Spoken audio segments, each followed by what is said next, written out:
I want to make a few points absolutely clear. Israel has no intention of permanently occupying Gaza or displacing its civilian population. Israel is fighting Hamas terrorists, not the Palestinian population. And we are doing so in full compliance with international law.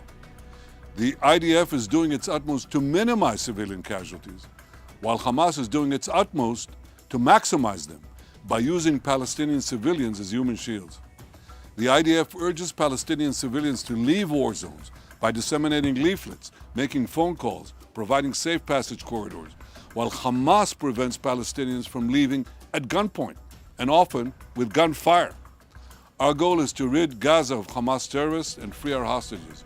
Once this is achieved, Gaza can be demilitarized and de-radicalized, thereby creating a possibility for a better future for Israel and Palestinians alike.